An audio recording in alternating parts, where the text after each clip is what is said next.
Get ready. It's time for a well-deserved break, Pittsburgh. From the KDKA TV studios, it's Pittsburgh Today Live.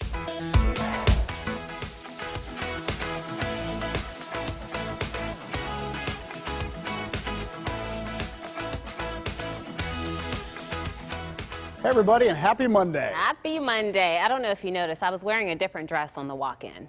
Oh, really? Yeah. I had some technical wardrobe malfunctions, so you made a quick change. I made a quick change. You always keep a spare dress in your desk. That's what I learned working in this business, yeah. Okay. Yeah. Tips from Mikey Hood. And we're glad that you're joining us today. Heather has the day off. Yeah. And the reason that we are a little tropical today is later on, we're going to be making tropical drinks. And we have a reason. We have a method to our madness. There's a whole reason why. We're talking to Dave Kiawa, who he's been on our show many times making drinks of all sorts.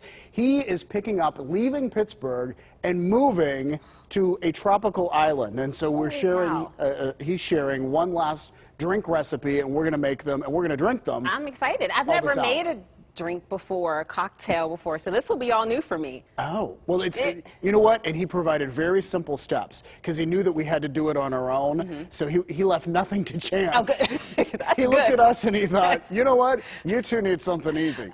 I'm so glad. All right. Well, it was a beautiful weekend. How was your weekend? It was. As always, it just flew by too fast. But let's talk about the weekend. And, you know, we got around to doing something that we kept saying that we were going to do. So Gary needed a haircut, and I've cut Gary's hair once. Here we go. So why are you making that face? Because everyone was a little scared. Yeah. But this time, not only was I cutting his hair, but he had bought dye online, this dye kit, because he gets like highlights sort of in his hair, you know. So he has blonde hair, but he gets these highlights. So this is what we did. In fact, I think we have a picture of the kit. I mean, this is a brand I had never heard of before, and I thought, what is this, you know? But we put it in his hair, I cut it, and it's called blonde. It's called blonde. That's pretty straightforward. And you know what? It was easy. It worked well. And then yesterday we went up to my dad's afterwards, and I kept telling Gary, "Your hair looks look at him. good." Like I was really pleased with how it came out. You did a great job. So you know, maybe. And the fact that he allowed you to do his hair means that he really trusts you. There's a level of trust there. Or just aggravation at this point, because the salons are opening up. He's called, but he hasn't gotten an appointment yet. Yeah. So we thought, let's just do it. We bought this stuff, and people were writing in asking, have you done that yet? Let's see what it looks like. So now we shared that. And you know, the other thing we did this weekend, I was telling you, we went to a restaurant for the first time in a long time. Yeah. It was just Gary and me, and we went because we knew we could sit outside, and we knew, we actually went down to the restaurant beforehand, sort of walked by, scoping out how they had it set up, and you know, they had even inside, they had all the tables spaced apart. You did a little surveillance we did reconnaissance before we went, but we had a wonderful time, and we felt safe, and so that was good. That's what I was going to say. You felt safe. Did you have to sit like at a certain distance? Right. Where the waitresses, they were wearing like masks, all of that? Yeah. The wait staff all had masks on, and they definitely had you separated. And I liked that we were outside too, although they had seating inside, and that would have been okay because it was separated, but it was a good first venture back to a restaurant. How about your weekend? Well, it was pretty good. I feel like I had a productive weekend. That's always good. It was. So I had some things to cross off my list, and this starts off my weekend. That's me holding a power drill, and my mission was to hang a mirror. Yeah, so I started with a power drill. That didn't work so well. Trying to drill. The look on your face holding the power drill is not like one of exhilaration. No, let's put it that way. Trying to drill a screw into a wall. Apparently, there's some way that you have to do it. I didn't know how to do it, so I had to run to the store to get a hammer and a few nails. So I did that, and I was able to hang the mirror. And then there's this whole thing on, you can look it up online. Like you have to use feng shui in your house. As to how you place things. As how you place the mirror. So you're not supposed to place the mirror like across from a window or on the ceiling. They suggest that you don't do that. There are very few places I've seen mirrors on the ceiling. Yeah, so, or even across from a door. And my place is kind of small, so I had to put it across from a door, but so far so good.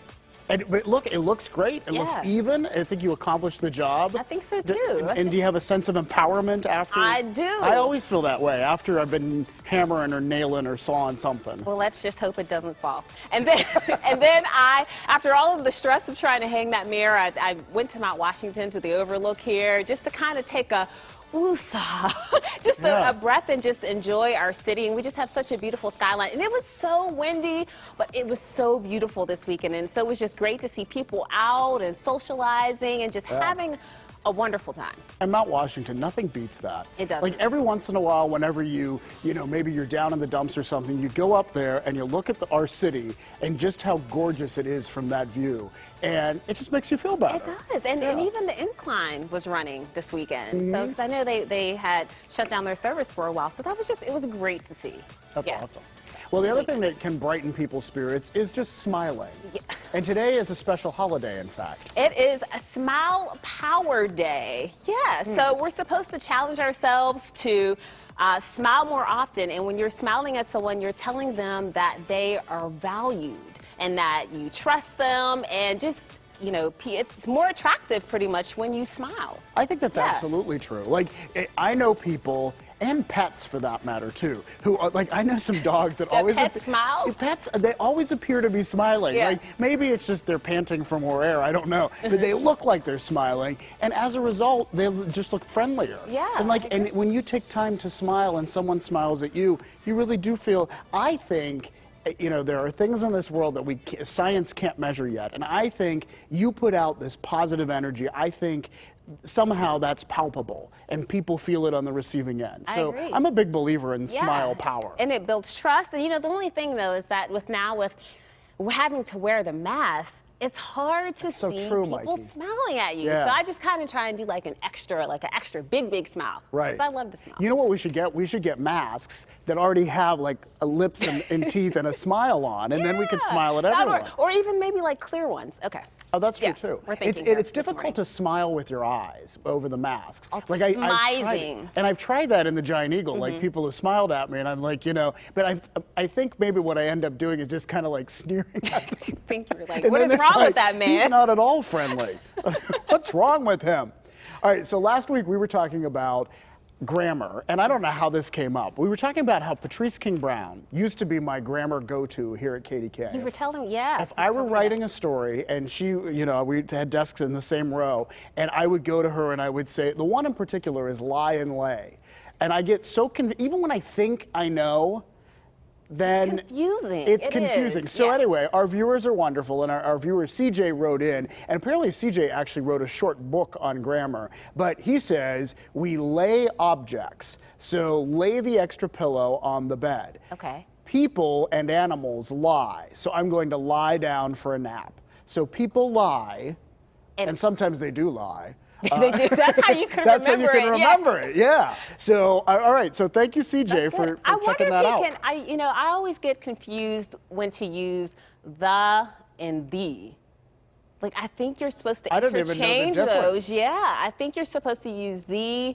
I think it might be before a vowel, a word with a vowel coming up. But it's spelled the same way. It's how you pronounce it. Spelled the same way. It's how you pronounce it. Yeah. So, CJ, help us out on that one. Okay, CJ, we need your help. Well, from grammar to spelling. Have you ever been out and about and you see a road sign or something, and something is misspelled, and it's not just misspelled, but it's hilariously misspelled. Yeah. These sorts of things, I don't know why, stuff like this makes me laugh. It can send me into hysterics. Yes. And so we're going to launch something new here on PTL, and we want to show you a few examples of what we're talking about. So we have a first one here, and it is a sign from online. This is from Board Panda. Shoplifters will be prostituted. It's a very, very strict store. Hopefully they didn't really mean that. No, I don't think they meant that. All right, we have a second one for you. This is also from Board Panda. You know how computer programs are always asking, do you really want to exit? Well, this one's a little more existential. Oh, do you really want to exist? Right. That close, but is not good. Quite. Sometimes it just the letter is next to the other letter on the keyboard, and that's what can lead to it. All right, and we have a third one, and this is actually a newspaper headline that's just not right and a little bit ironic. So Mississippi's literacy program shows improvement. But but clearly the headline author here maybe could sign up for that literacy program. It's hard. You know, spelling Mississippi, it's challenging, but you always have to remember it's always 2 S's, 2 P's, 2 S's and 2 P's. Yeah.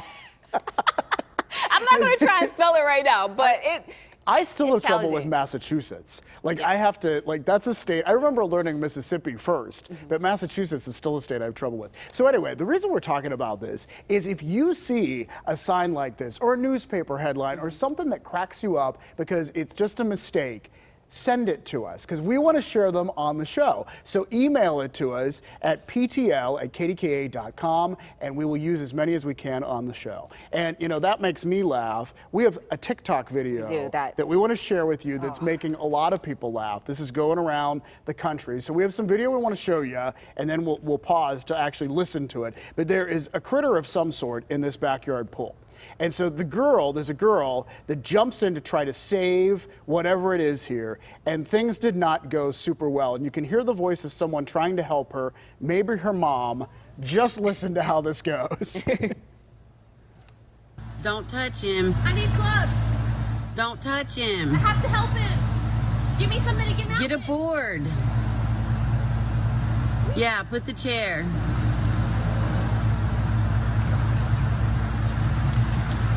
Saving you. I'm saving you. I'm saving you. Let me save you. Thank you.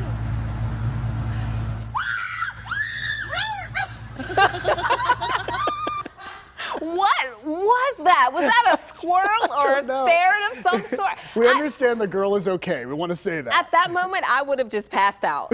But you know, but the mom was very courageous to go in there and get it because I would have called the police. I think it might be the mom that was giving her instruction, like don't touch it. Yeah. I think the mom is the one who was recording. But anyhow, sometimes things don't always go well. And before we wrap things up today, we saved a question from Friday's free-for-all because it is for Mikey Hood. Yeah. Because it's a very good question and we wanted you to answer it. So Marcy is asking, Mikey Hood's first name, is it really Mikey? And you have an answer to this. It's not. It is Mike Lynn. So my dad's name is Mike, mom's name is Lynn. So they put those together and came up with Mike Lynn. Yeah, I love it. I think that's a great name. I don't know what they were going through at that time where they just kind of meshed the two together, but it works. And, you know, most people can't pronounce it. They call me like Michelin, Magellan. I get it all, so I just go with Mikey. Well, we love Mike Lynn or Mikey. Thank you, Either David. way. Yeah. Beautiful. All right, well, it's time to take a break, as in coffee break. Coming up next on PTL, we are live at one of Pittsburgh's newest coffee shops, and get this, it's on wheels. What makes this little blue truck such a welcome sight around town? And then from coffee to cocktails, we're mixing up some island drinks inspired by one of our guests who tells us he's now packing up and leaving Pittsburgh for a new life in paradise. Find out about his island adventure and drink the recipes coming up. Plus, with Father's Day coming up on Sunday, we have some gift ideas from the hardware store for your dad or husband. We'll go shopping for dad in just a bit.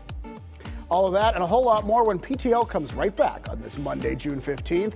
Thank you so much for starting your week with us.